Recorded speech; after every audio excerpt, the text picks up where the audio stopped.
Mark Shapiro had his press conference today, and he revealed a lot about the Blue Jays' plans in the offseason and revealed a lot about Ross Atkins' future as the general manager. Now, whatever happened in the last couple of days doesn't matter because Ross is going to be back, according to Shapiro. So I'll break that down and much more on this episode of Jays Digest.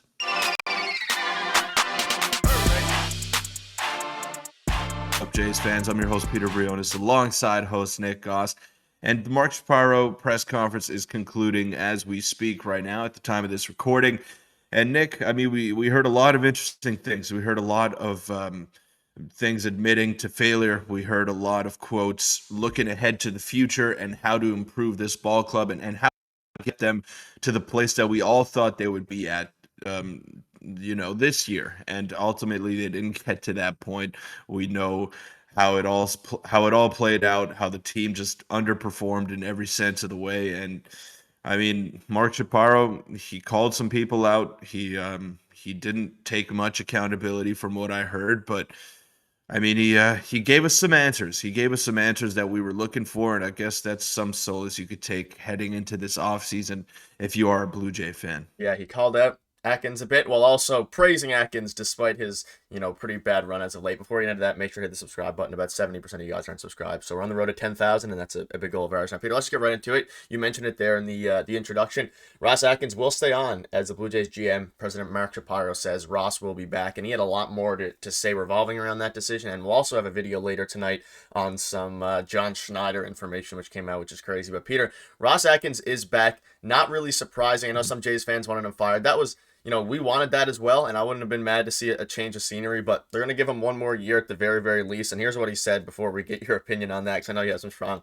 thoughts on this. So he said Ross needs to get better. So he called him out, but also said, but he's done a good job. Specifically, the Jays need to score more and be better in the bases, plus a higher level of communication, of transparency with players and staff. Now, this is, I'm happy that at least he said that. Ross definitely needs to be better in a variety of ways, and of course, a higher level of communication and transparency. Kind of referring back to his a mass, amount of things, the John Schneider decision, and specifically calling out, of course, his coach in front of the media.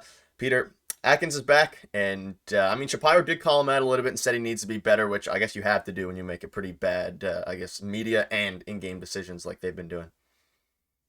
Yeah, well, okay, if you pull up that screenshot again, Nick, the focus has to be on scoring more runs and being better on the bases. Was that not the whole point of your offseason acquisitions? Was that not the goal? Bringing in Kevin Kiermaier, bringing in Dalton Varsho, and replacing Teoscar Hernandez with Dalton Varsho. Was that not the goal heading into the year? To have those guys up the base running to help you score more runs, steal more bases. And what did it do? I mean, guys that were already on the roster became worse base runners. Vladdy somehow managed to become a worse base runner than he was in years past. Same thing with Bo Bichette. His sprint speed was under the 50th percentile. So I'm looking at this, and this is the roster that you built, and you're complaining on the way that they're playing. If you're Mark Shapiro and Ross Atkins, it just doesn't make sense to me. And yeah, we knew that Ross Atkins will be back because it's always been those two. I mean, they worked together side by side in Cleveland until Mark Shapiro is gone, and he's not going anywhere because he's the leading charge of these renovations that are going on in the Rogers Center. Ross Atkins is going to be there by his side. Now, I don't know in what capacity, whether it's a general manager, whether it's getting coffee for him in the morning. He's going to be there alongside Mark Shapiro as long as he is in the organization. So I still don't like the way that Atkins handled his presser. I hated the way that he called out John Schneider. Whether it was just his decision or not, I still don't believe it for a second. But whether it was his decision or not, you just don't do that as someone that is tasked with being a leader in this organization. And Ross Atkins totally blew it. He totally missed the boat here, and now he's getting rewarded with another season under the helm as Blue Jays general manager. I'm not happy. You guys shouldn't be happy because we've seen a total fiasco out of Ross Atkins and the rest of the front office thus far in the offseason, and I don't see it getting any better as time progresses. Yeah, so Atkins is back. Shapiro, of course, knew was going to stay, and John Schneider is also back. So we're suspecting maybe some of the changes that we're hoping for are going to be in the, I guess, the hitting department at this point. Firing Guillermo Martinez and stuff like that. And you mentioned the John Schneider stuff and whether who you believe. We'll have a video, so check that out later tonight. It's going to Peter might go off a little bit in that one, but we'll save that for the next video. Let's focus on this a little bit more. He did say, "quote The body of work is undeniable." Who adds there are more issues that need to be worked through. Game preparation needs more transparency and clarity for all involved. And this was the big thing, is that he did admit at the very least that, I mean, we knew that it was you don't have to be a baseball mind to know that this was a disaster, media conference. The Ross Atkins one in particular. Shapiro one wasn't great either. And then the transparency needs to be there. No one knew. Whit Merrifield went on a podcast yesterday, and we might cover that in a later video, but discussed how no one really knew what the decision was and over analytics and stuff like that. So of course, obviously, everyone knows that the game preparation needs more transparency and clarity. It's a matter of actually doing it. And although Mark Shapiro is, probably speaks better to the media than Ross Atkins does, they both kind of didn't really provide crazy statements that would have cleared up what Ross Atkins' disaster media conference was. And this is it's the same thing over and over, and we'll go from there. But Peter, it's interesting. Clarity.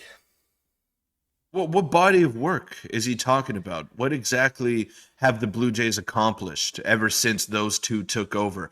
Okay, Mark Shapiro, I think he's done an okay job. I agree. He's tried to transform this Blue Jays organization and make them one of the highest spending teams. He's convinced Rogers to spend a lot of money. That's a check in my book. That's good. He's trying to improve this team. He's led the charge for the renovations. That's another check. I mean, the Rogers Center was a dump for a long time, and now it's becoming a lot better. It's a great place to watch a ball game, and it's only going to get better next season. Check mark in my book. But what body of work is he talking about? Ever since he took over in 2015, what have the Blue Jays won? What have they won? I mean, okay, you want to count the 2016 season? That was like the inception of Mark Shapiro and Ross Atkins. That was a good year. They made the ALCS and they won a game against against Cleveland. Okay, fine. That's a successful season. Maybe they just didn't exceed expectations, but whatever. And then after that, what have they done? What have they done? They botched the Josh Donaldson trade. They got Julian Merriweather in return for Josh Donaldson while he was still a pretty damn good player in his prime. Botched that. I mean, you totally missed the boat on that trade. You haven't won a playoff game since 2016. What body of work exactly are you referring to? Is it the multiple 88 to 92 win seasons that you've had? Then the total collapses in the playoffs? Is that what you're referring to when you talk about body of work? Because that's pretty pathetic to me for an organization that has such high standards, that wants to be in the upper echelon of spending, that wants to be amongst the elite teams in Major League Baseball, for you to not win a playoff game in over A lot of 7 years now, Nick? Yeah. 7 years, that's a lot of damn years. That's a lot of playoff losses over the years, and I don't know what he's referring to. I don't know how you can be satisfied with what's going on. You've ran it back multiple times with this same team, and it hasn't worked out. And now you're running it back again, it seems, with the same front office, same coaching staff. Doesn't make sense to me, and the body of work is just not there. It's non-existent. There's not much to talk about there. Threw the flames up. He did comment briefly on it. He basically said that he's referring to building the team back up from its depleted farm system, and you could give them credit for that for 2017, 2018. But then since, realistically since 2019 into 2020, we were supposed to be, a playoff threat, a playoff powerhouse, and that hasn't happened. So the body of work at this point, I said the same thing. It's hard to have a good body of work when you're never winning a playoff game, because the body of work doesn't matter. Like, obviously winning regular season, he's not hired to win regular season games. Maybe Rogers loves that because they're making all the money in the world and then they get the playoff tickets, but they don't actually get any far in the playoffs. But any quick final thoughts, Peter, before I wrap up? Because we're going to have a lot more videos, especially one tonight covering the John Schneider stuff, as well as he said a lot of things that we're going to need to address and give some insight into the future. But for this video, Peter, any quick final thoughts before we wrap up and wrap it up? Well, we're talking about ticket prices now, and we're talking about revenue that Rogers is getting here, and that's only going to go up next season. And we're the fools. We're the ones that keep going to the games. We're the ones that keep buying the merchandise. and we're the ones that support this team until we get blue in the face. And that's just the way it is. I mean, that's fandom for you. That's Yeah. diehard fandom. And we're not going to stop doing that. So Rodgers, until the fans give them a true incentive to really, I don't know, spend to no end and be the highest spending Otani. team in baseball. Yeah, exactly. Unless the fans give them a true reason to go ahead and do that, I don't know if they're going to do it. And the ticket prices are going to rise next year because of the renovations. I mean, be a lot harder to sit in the lower bowl if you're just a common working class citizen. And Yeah. they don't care about that. They're still going to sell it out. They're still going to have 42,000 odd plus in the Rogers Center, and they're okay with that ultimately. But the fans and media alike got to put pressure on the front office to make changes, and they did that today. I mean, if you watch that press conference, the reporters were not happy. I mean, you had Steve Simmons totally blasting Mark Shapiro. You had I forget her name, Caitlin McGrath. It I may have think been I think her. it was It was one Caitlin of them. McGrath absolutely demolishing Mark Shapiro. Shout out to her. Shout out to her. So check that out if you want. But I mean, the reporters were putting pressure on Mark Shapiro today and telling him that the fan base was not happy, the media was not happy with what they saw, and this was an utter failure this season. I mean, there's no other way to put it. Talk about the 89 wins all you want. This didn't feel like an 89 win team. It felt like a 75 win team, and ultimately they played like a 75 win team in the playoffs, and they got to be better in all facets of the game next year because that's what it's going to take. Yeah, and hopefully they can continue to do that. And go check out the press conference if you want to see that particular section. But that'll wrap up the video. We'll have tons more videos coming. The uploads are gonna be flying like crazy, so make sure to turn on the notifications and hit the subscribe button. If you want to check out our video from yesterday, click the screen on right now. We'll see you guys later today.